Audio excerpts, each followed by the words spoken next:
Ada juara rame nih. Bentar ya.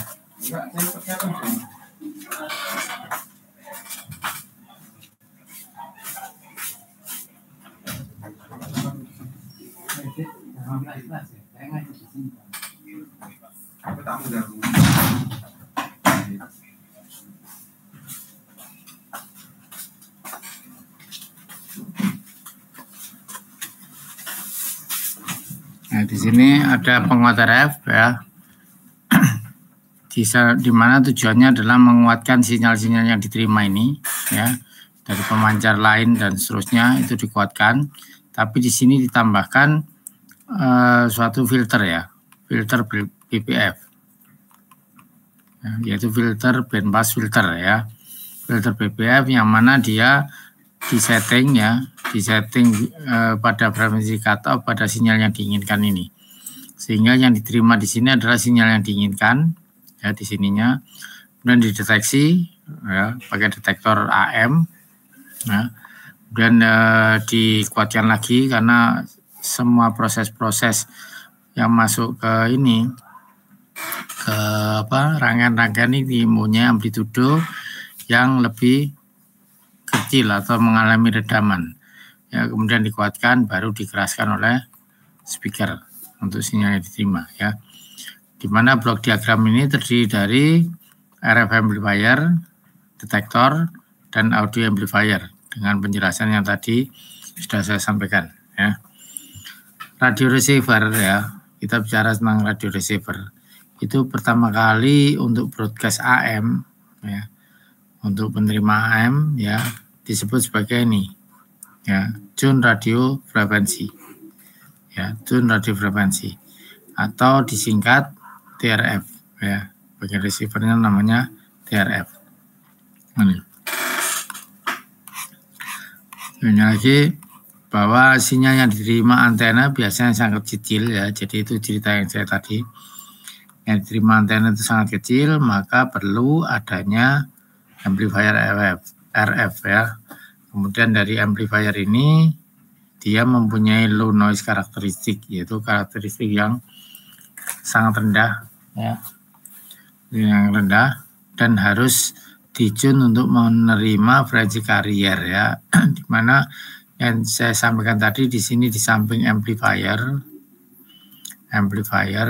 itu ada filter ya, yang tadi ya, filternya adalah band pass filter ini ya, band pass filter. Nah, di sini dituning ya, band pass filternya dituning untuk mendapatkan frekuensi yang carrier yang diinginkan ya, dimana frekuensi carrier yang diterima ini selalu membawa informasi ya, informasi yang dikirim dengan carrier tersebut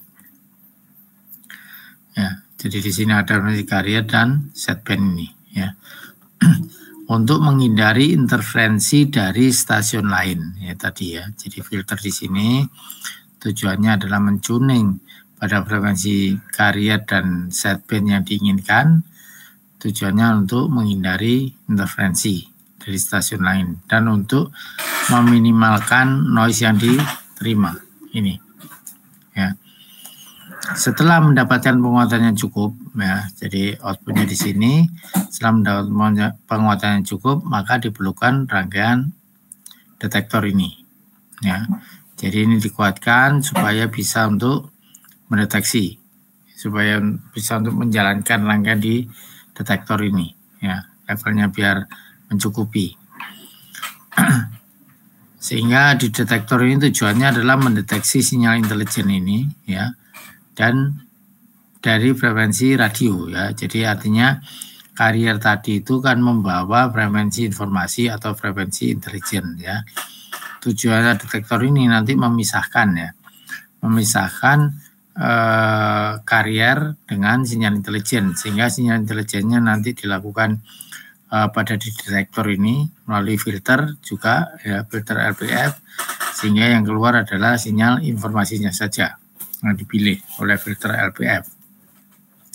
Kemudian seperti pada RF amplifier ya, outputnya detektor ini juga akan lemah ya, agak lemah ya. Jadi dia mempunyai terkena ada redaman dan perlu dikuatkan lagi pakai audio amplifier ya. Jadi penguat audio. Kalau ini penguat rangkaian RF, penguat apa?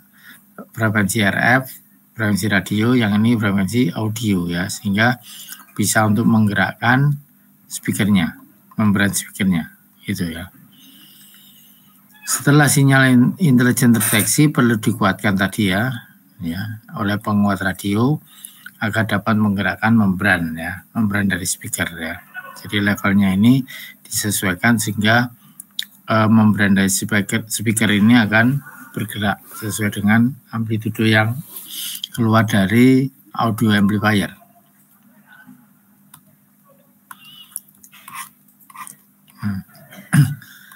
Kemudian pada receiver itu perlu ini.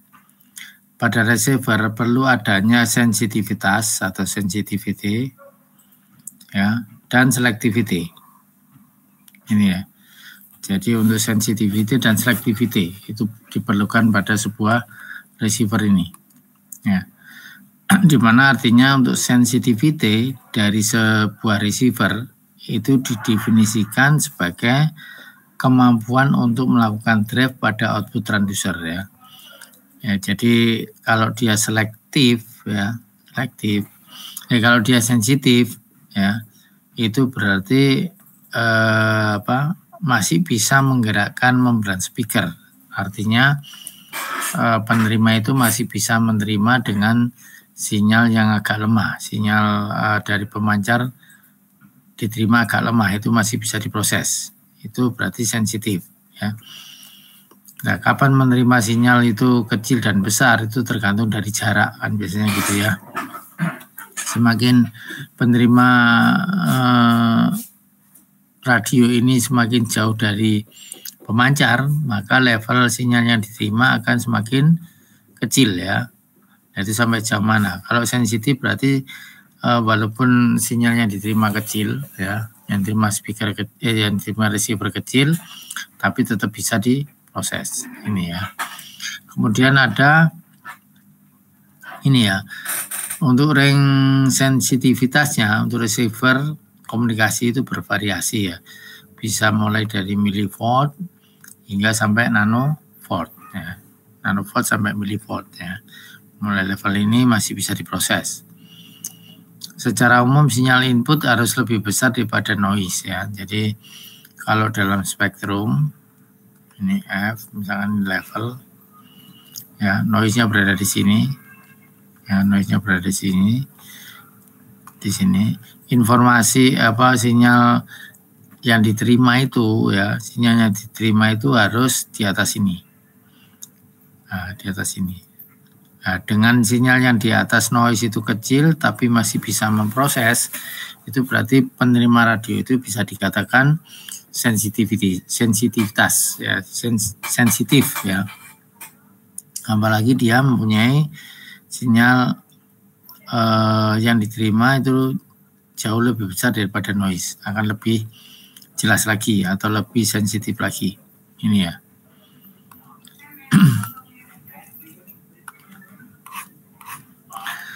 Kemudian ada lagi faktor yang mengaruhi kinerja dari receiver, itu ada selectivity.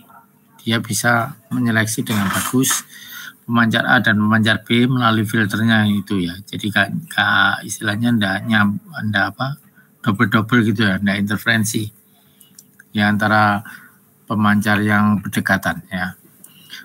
Didefinisikan bahwa selectivity itu didefinisikan sebagai kemampuan memisahkan antara frekuensi sinyal yang diinginkan ini tadi dengan frekuensi lainnya. Ya, memisahkan antara frekuensi sinyal yang diinginkan dengan frekuensi lainnya, atau sinyal radio dengan noise ya yang tidak diinginkan, itu harus bisa dipisahkan ya. Kemudian sebuah receiver dapat lebih selektif, sebagai contoh dalam sebuah pemancar AM ya, AM progress dengan sinyal intelijen maksimum adalah 15 kHz misalkan ini ya, sinyal informasinya 15 kHz, sehingga ini diambil maksimum ya, sinyal informasi maksimum ya, pada musik lah 15 kHz, sehingga menghasilkan 15 kHz atas dan 15 kHz bawah, seperti yang sudah pernah kita pelajari di modulator kemarin. Warning F, kemudian ini misalkan kariernya, nah, dia akan membawa frekuensi FC per Fs, FC plus Fi atau interaction, di mana ini 15 ya, kemudian 15 kilo ya. Kemudian nanti di sini juga AM kan gini ya, yang kemarin itu ya. Di sini adalah FC min Fs, Fi, di mana Fi-nya 15 kilo juga, 15 kHz ya. Sehingga dia mempunyai batas bawah dan batas atas dan batas bawah di sini. Di sini 15, di sini 15, berarti di sini akan menjadi 30 kHz yang kita sebut sebagai bandwidth ya. Bandwidthnya 30 kHz ini ya. Misalkan ya. Dikatakan selektif itu seperti apa? Kemudian receiver AM harus selektif ya. Sehingga yang diterima hanya ring informasi 5 kHz dan mempunyai bandwidth 10 ya. Jadi kalau dia 5 kHz mempunyai bandwidth 10. Kalau 15 kHz mempunyai bandwidth 30. Nah gitu ya. Karena tersebut akan mengakibatkan permasalahan pada kualitas output dari receiver. Ya, ini berarti kan gak selektif ya. Harusnya kalau misalkan bandwidthnya untuk pemancar AM itu kan sekitar 30 ya kilo. Berarti pada dia informasi 15 kilo yang masuk, bandwidthnya 30 kilo. Informasi 5 kHz, bandwidthnya tetap 30 kilo. Harusnya itu, tidak tambah kecil. Ya, kalau di sini kan tambah kecil, berarti kurang sensitif ya untuk TRF itu ya, itu radio frekuensi ya. Karena akan mengalami permasalahan dan kualitas output dari receiver ya, itu tadi. Dari sini dengan menganggap bahwa ya, sebagai contoh ini ya, untuk selectivity, dengan menganggap bahwa band broadcast AM receiver mempunyai span 550 kHz, jadi untuk AM receiver itu ya, untuk AM transmitter itu atau frekuensi AM itu antara 550 kHz sampai dengan 1550 kHz. Ya, ini adalah ring frekuensi yang bisa digunakan untuk AM ya. Kemudian bila center frekuensi pada 1000 kHz ya, sebagai contoh. Jadi tune TRF itu dilihat pada 1000 kHz, misalkan carrier 1000. Jadi kita tuning pada 1000 ya, maksudnya itu 1000 kHz. Maka dapat menggunakan persamaan berikut untuk mendapatkan bandwidth yang diinginkan ya. Jadi rumus bandwidth kita cari Q-nya dulu, faktor kualitas yang sudah pernah saya sampaikan, yaitu untuk menunjukkan kinerja dari filternya tadi ya. Ya, jadi ini faktor kualitas sama dengan rumusnya frekuensi resonansi dibagi bandwidth. Ya. Frekuensi center atau resonansi ini kan kita ambil pada 1000 kHz. 1000 kHz ya. Sehingga Q-nya akan ketemu 100 ya, Q-nya akan ketemu 100. Nah, sekarang artinya misalkan Q100 sekian ya, seperti ini. Dan nanti bila dicek pada center frekuensi yang lain, dia harus tetap, katakanlah ini di center frekuensi berapa ini, 1000 ya. Nah, ini adalah center frekuensi center atau FR ya, FR atau FC atau center ya, 1000 kHz. Nanti kalau digeser pada frekuensi berapapun, dia tetap seperti ini bentuknya. Nah, ringnya seperti ini dengan frekuensi center yang lain. Nah, sekarang kita cek selektivitasnya ya. Kalau ini kan berarti selektif ya. dimanapun dia akan menyeleksi dengan bandwidth yang sama. Bandwidth 1, katakanlah ini bandwidth 2. Ya. Dengan FC yang berbeda, itu diharapkan bandwidth 1 sama dengan bandwidth 2. Harus sama lebarnya ini. Nah, sekarang kita lihat di sini. Untuk 1000 kHz Q-nya adalah 100. Sekarang dengan Q yang 100 ya, yang 100 tadi, dan variabel kapasitornya bervariasi ya untuk mendapatkan FR 1550 ya. Jadi sekarang dipakai FR-nya 1550 ya. Nanti bandwidth-nya jadi berapa? Ya. Di mana bandwidth itu sama dengan FR per Q ya. Q-nya diketahui, FR-nya diketahui ini. Berarti kita masukkan 1550 kHz. Ini dibagi 100. Nah, di sini bandwidth-nya jadi 15,5 kHz. Padahal yang pertama kita lihat ini tadi, sorry kita bandwidth-nya enggak. Ini ya.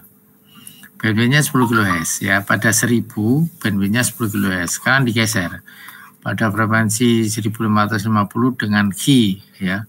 Dengan ini yang ya, dengan Q yang sama. Dengan Q yang sama maka diperoleh bandwidth ini. Sudah berubah bandwidth-nya ya. Jadi bandwidth-nya berubah. Tadi pada 1000 diperoleh bandwidth 10 kHz ya. Sekarang pada 1550 diperoleh bandwidth tambah besar 15,5 kHz. Nah, boleh ini harus harus konstan ini ya.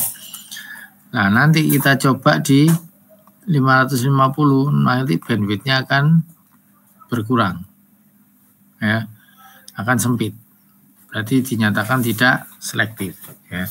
Dikatakan selektif bila pada frekuensi 1000, channel 1000 ya, atau frekuensi center tadi 1010 kHz. 1550 harus tetap 10. Di 550 harus tetap 10. Itu katanya gitu dikatakan selektif. Kemudian receiver tersebut mempunyai bandwidth yang terlalu besar, ya, lebih besar ini ya daripada yang pertama. Dan di sisi lain mempunyai permasalahan yang berlawanan pada frekuensi rendah. Nah, katakanlah 550 ya. Di 550 nanti akan diketahui, akan didapat bandwidth-nya kecil. Ya. Dengan ini 550, ininya konstan, yang diinginkan 100 ya. Didapatkan bandwidth 5,5 kHz. Berarti tambah sempit. Ini adalah tidak konstan ya. Itu tidak diperbolehkan. Sehingga pada TRF tidak dipakai. Jadi penerima tone radio frekuensi tidak dipakai karena tidak mempunyai bandwidth yang konstan. Itu ya. Receiver tersebut pada FR 550 sekarang tidak bermasalah karena mempunyai sinyal intelijen maksimum 5,5 kHz. Bagi 2 jadi 2,75 ya. Pada sinyal intelijen yang ditransmisikan 5 kHz. Tapi ininya jadi 2,75. Sangat kurang ya. Ya, untuk mengatasi permasalahan selektif ya, menggunakan ya, jadi TRF tidak berfungsi ya. TRF ini tidak berfungsi. Sekarang untuk selektivitasnya kita pakai super heterodin namanya, penerima super heterodin ya.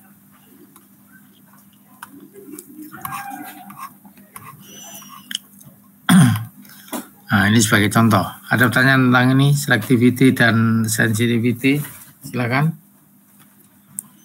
Ada pertanyaan enggak? Saya lihat chattingnya, mungkin ada pertanyaan lewat chatting. Silakan, saya tunggu. Ada pertanyaan enggak?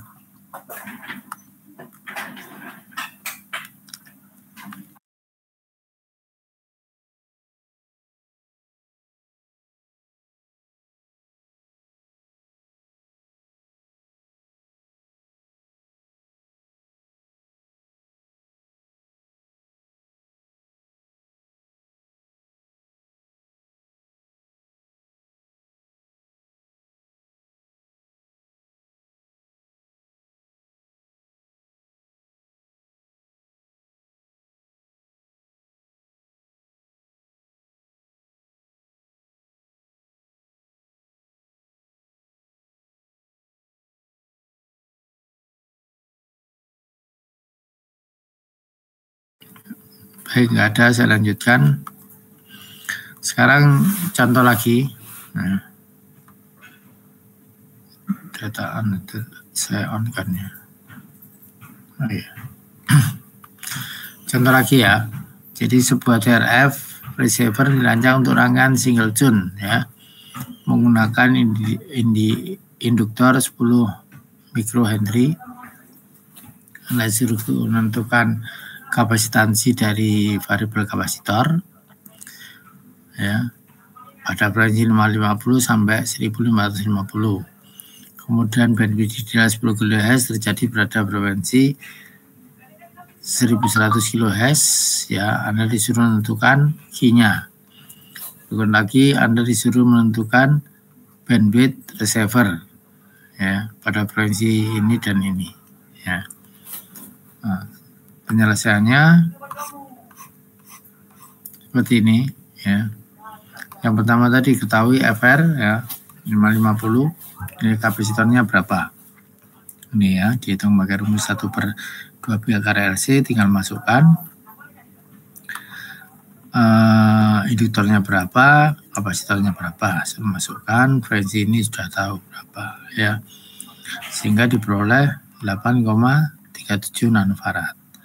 Kemudian pada frekuensi 1550 diperoleh 1,06 nanofarad, sehingga diperlukan ring kapasitansi ya. Jadi kita putar-putar tuning itu adalah merubah nilai kapasitansi dari kapasitor ya.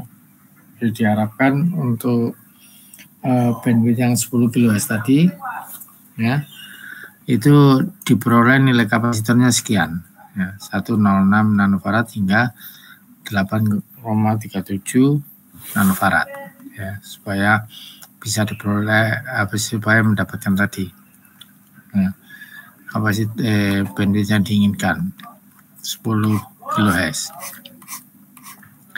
Yang B, ditanya Q-nya ya.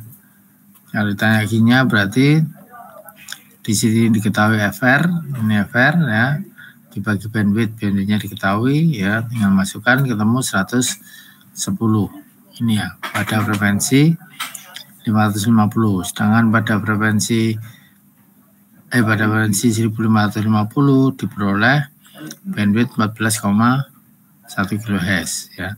Pada 550 diperoleh 5 kHz. Nah, berarti ini dibuktikan tidak konstan ya, seperti yang tadi. Nah, itu. Ya, jadi pada TRF tidak menunjukkan selektivitas yang bagus. Untuk deteksi, sebentar.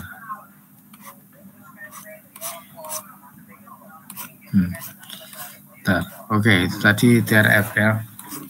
Sekarang deteksi sinyal AM. Yaitu pertama adalah proses pembangkitan sinyal AM adalah melalui percampuran dua frekuensi ya. Jadi AM itu melalui percampuran dua frekuensi, yaitu frekuensi intelijen atau informasi dan frekuensi carrier atau frekuensi pembawa. Tapi melalui komponen yang nonlinear. Ya, ini. Sehingga akan terjadi frekuensi penjumlahan dan pengurangan. Itu ceritanya dari AM ya. Itu penjumlahan dan pengurangan ya. Bila sinyal AM tersebut dilewatkan melalui komponen nonlinear akan menghasilkan perbedaan frekuensi antara carrier dan sideband, sehingga sinyal intelijen mudah untuk diperoleh kembali. Ini ya. Ya, jadi dengan ada percampuran tadi lewat komponen nonlinear, maka akan terjadi perbedaan antara frekuensi carrier dan sideband. Ini. Secara matematis seperti bersamaan pada pembangkitan sinyal AM. Seperti ini ya. Gambar berikut menunjukkan proses sinyal AM melalui komponen nonlinear ya. Jadi di sini yang kita ambil adalah ini non linearnya ini. Kalau ini adalah linear, kemudian di sana linear, yang diambil ada di sini. Nah ini, nah, yang diambil adalah ini di antara ini dan ini, yang non linear. Jadi jangan diambil di titik ini akhirnya, ya. Sehingga prosesnya dari sini jadi bukan gini ya. Jadi prosesnya harus lewat nonlinear seperti ini. Nah, gini.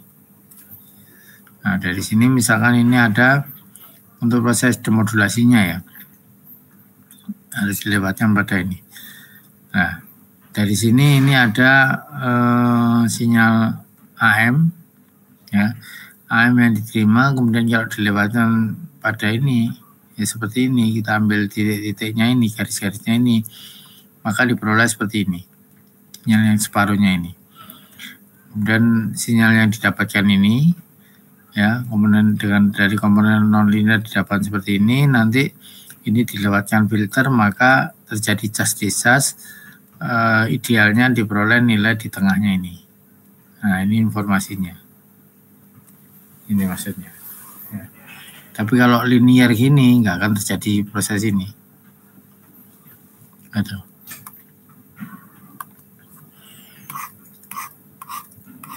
Nah, dengan adanya ini proses ini ya, proses penjumlahan tadi dipisahkan melalui komponen nonlinear ya,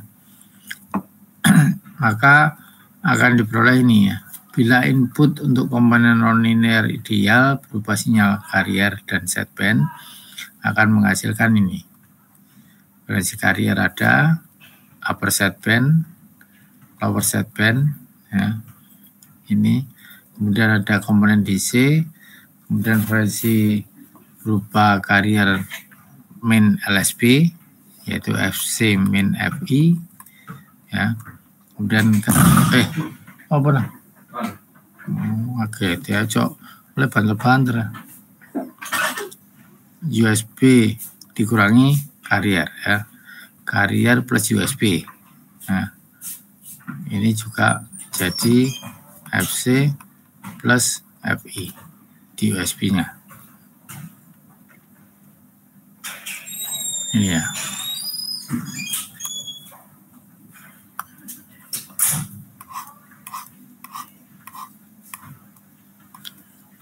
Nah, sekarang deteksinya ya. Bagian detektor ya. Bagian detektor akan mereproduksi frekuensi sinyal yang berupa sinyal yang diinginkan dan masih mengalami distorsi tadi ya. Bila output detektor dilewatkan ke LPF, ya, ini dilewatkan ke LPF, maka frekuensi radio akan ditekan dan hanya low frekuensi sinyal intelijen saja beserta komponen DC yang diloloskan ya.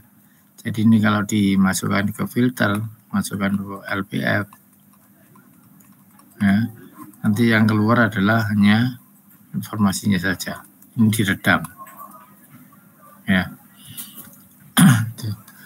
Dan beserta komponen DC, berarti ini masih naik ke level ini, nolnya di sini. Jadi ada naik level ini. Naik ya, kemudian nanti tambahkan seperti ditunjukkan dengan garis putus-putus ini loh, keluarnya jadi ini ya. Kemudian nanti untuk menurunkan ini pakai kapasitor, dimasukkan ke kapasitor blocking seperti ini, sehingga nanti outputnya di sini akan berubah jadi ini. Monggo. Oke.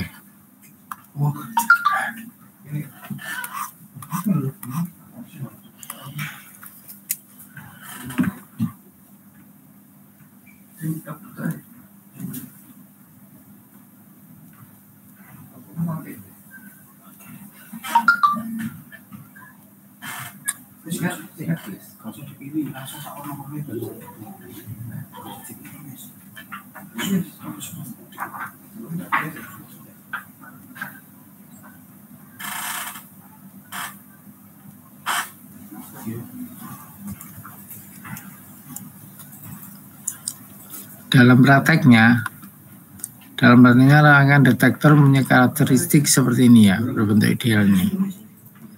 Nah, itu ini saya lewati saja. Nah, prosesnya ini ya. Jadi gambar A ya, itu menunjukkan salah satu rangkaian detektor ya. Jadi receivernya ini receiver AM, bisa pakai diode detektor yang tadi ya. Jadi kemudian ini adalah filternya, ini adalah low pass filter LPF-nya. Kemudian yang ini adalah kapasitor blocking. Ya, blocking. Ini adalah kapasitor blocking ya, sehingga untuk menghilangi komponen DC-nya. Gambar A menunjukkan salah satu rangkaian detektor yang sederhana dan lebih aktif yang mempunyai karakteristik resistansi nonlinear yang mendekati kurva ideal, dinamakan rangkaian detektor diode detektor ya. Dan gambar B menunjukkan kurva I min V ya, I terhadap V ya. Ini seperti ini yang menunjukkan daerah operasional diode seperti ini ya. Jadi non-linear ini seperti ini di sini. Ini ada lekukan ini ya.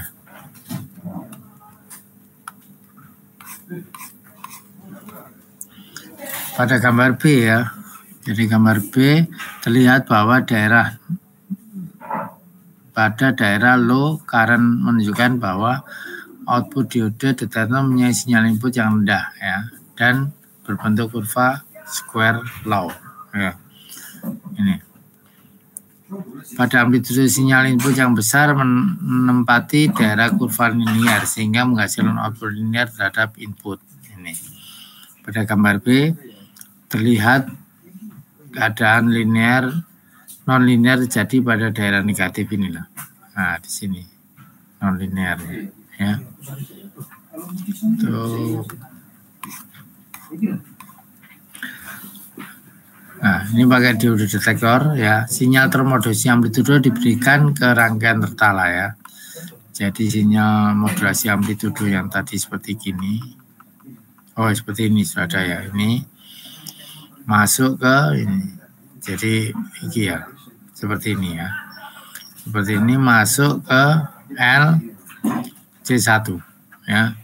LC1 pada gambar ini ya. Jadi di sini LC1 ini dan LC1 ini adalah untuk memilih ya. Jadi ini bandpass filter ya. Jadi untuk memilih frekuensi seperti AM-nya yang diterima kan banyak di sini. Banyak di sini diseleksi oleh rangkaian tuning ini ya. Tuning dengan C yang dirubah tadi ya. Sebagai contoh C-nya yang diubah yang mendapatkan C berapa sampai C berapa tadi loh. Yang pakai selectivity tadi ya. C-nya diatur sehingga mendapatkan nilai yang diinginkan ya. Nah, kemudian ini kalau sudah AM ini yang dipilih, ini masuk ke sini diode detektor ya. Jadi ini AM banyak seperti ini buahnya, kemudian dipilih masuk ke ini output ini. Jadi yang hanya satu ini, satu AM, sinyal AM ya, lainnya tidak ada karena lainnya diredam itu. Nah, sehingga bila diode on ya, diode on yang tadi kan ada diodenya ya, ini kayak seperti ini ya. Di sini ini adalah diode bisa on bisa off itu ya. Nah, sekarang kalau on off itu berarti dia ininya ke bawah. Jadi kalau sini mendapat sinyal input gini itu on, mendapat sinyal input ke bawah ini adalah off diodenya. Yang ini tidak bisa lewat. Kalau sinyal yang ke bawah tidak bisa lewat. Kalau sinyal yang ke atas ini akan terlewatkan di sini, ya, akan forward. Kalau ini lewat sini, reverse lewat sini tidak bisa, ya. Bisanya reverse dari sini ke sini. Untuk yang gini pasti bisa lewat. Itu maksudnya. Kemudian bentuk gelombang input diode seperti ini ya. Ini tadi. Nah, dari sini ya, bila diode on ya, bila diode on selama setengah siklus ya. Jadi di sini kan on, diodenya off. On, diodenya off. On, diodenya. Saat diode on ya, maka dia hanya segini toh. Saat diode off tidak bisa ngalir. Nah, saat ke bawah ini kan off, berarti terpotong. Jadi yang atas saja yang lewat. Ini ya. Selama setengah siklus ini maksudnya setengah. Ini full siklus, ini setengah siklus. Gitu. Kemudian nilai rata-rata diperoleh seperti gambar ya. Jadi dari sinyal seperti ini, kalau lewat filter didapatkan nilai rata-rata di sini kan nilai rata-ratanya. Ya kira-kira gini. Nah, gini. Nah, ini seperti ini. Idealnya itu ya. Meskipun tegangan input sinyal AM rata-rata sama dengan 0, tetapi tegangan output pada R bervariasi di atas 0. Sehingga ini masih ada tegangan DC-nya. Ini ya. Rangkaian LPF yang terdiri dari C2 dan R tadi ya. Jadi LPF-nya terdiri dari C2 dan R. Ini yang saya sampaikan lagi. Ini ada LPF. Kalau ini adalah memfilter sinyal yang diterima, sinyal carrier diterima saja. Nah, jadi keluar AM tapi AM yang diterima, yang AM yang diinginkan. Yang tidak diinginkan diredam karena pengaturan C tadi. Ya. Rangkaian LPF yang terdiri dari C2 dan R tadi berfungsi untuk menghilangkan sinyal RF. Jadi ini RF-nya hilang jadi sinyal info tadi seperti ini ya. Idealnya ini. Tapi kalau sesungguhnya yang diterima adalah ini adalah cas dicas ya. Pada saat ini cas ya. Terus pada saat ke bawah kan dicas. Cas dicas. Cas dicas ini. Jadi cas dicas akhirnya diperoleh seperti ini ya, ininya hilang jadi seperti ini. Nah, kemudian seperti ini diblok sama ini kan ada komponen DC ya, sekian ya DC-nya masih ada komponen DC karena naik. Kemudian diblok lewat kapasitor jadinya seperti ini. Nah, kapasitor itu ada di ini kapasitornya C3 gitu ya, maksudnya itu. Ya. Kapasitor 2 akan terisi ya secara on. Nah, ini proses cas dicasnya ya.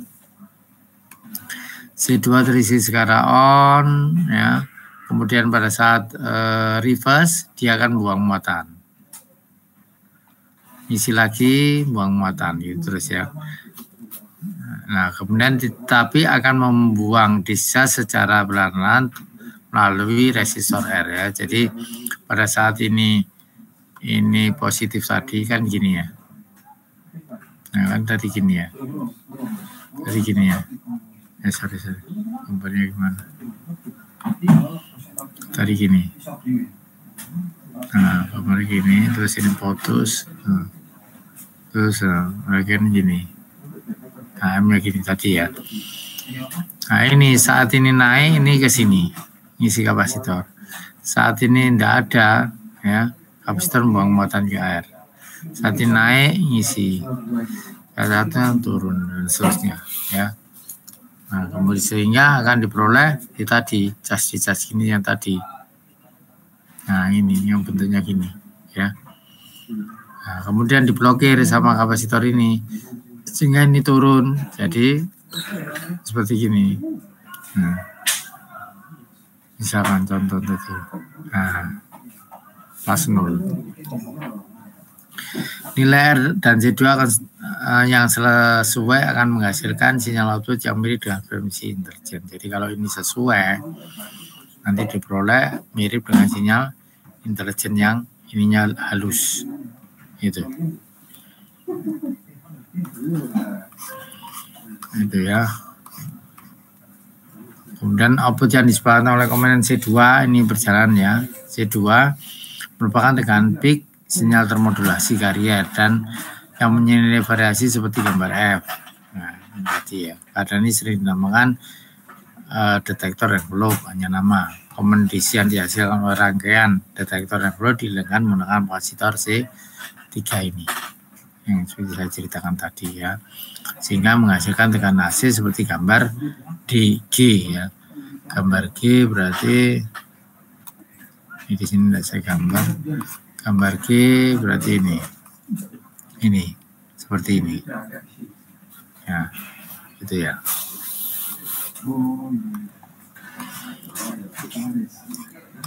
Baik, itu prosesnya. Nilai A dan C2 yang sesuai akan menghasilkan output yang mirip dengan frekuensi sinyal intelijen tadi ya, sama dengan itu. Yang ini ya. Gambar G. Dan receiver komunikasi komponen DC sering digunakan untuk memberikan otomatik ya. Ini nanti ya.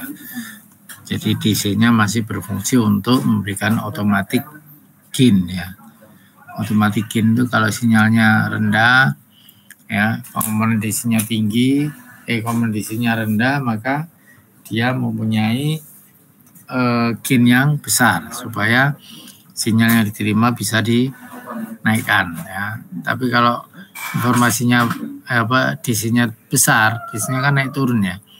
DC-nya besar, maka diperoleh ya, diproses sehingga menghasilkan gain yang rendah ya, sehingga yang diterima dapat menghasilkan rangkaian yang stabil ya penerimaannya itu. Jadi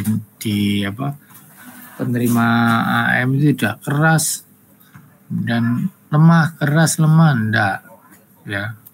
Kita nerimanya suaranya kan standar ya, normal gitu ya, tinggal ngatur volumenya saja.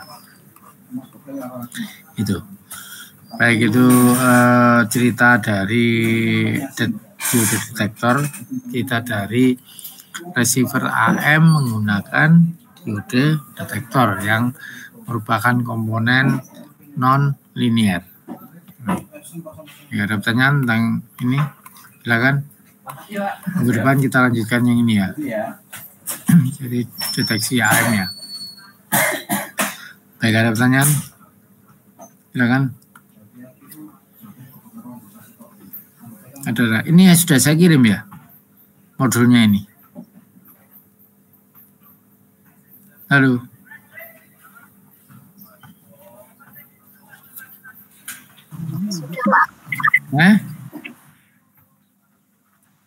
Sudah dikirim modulnya. Sudah ya.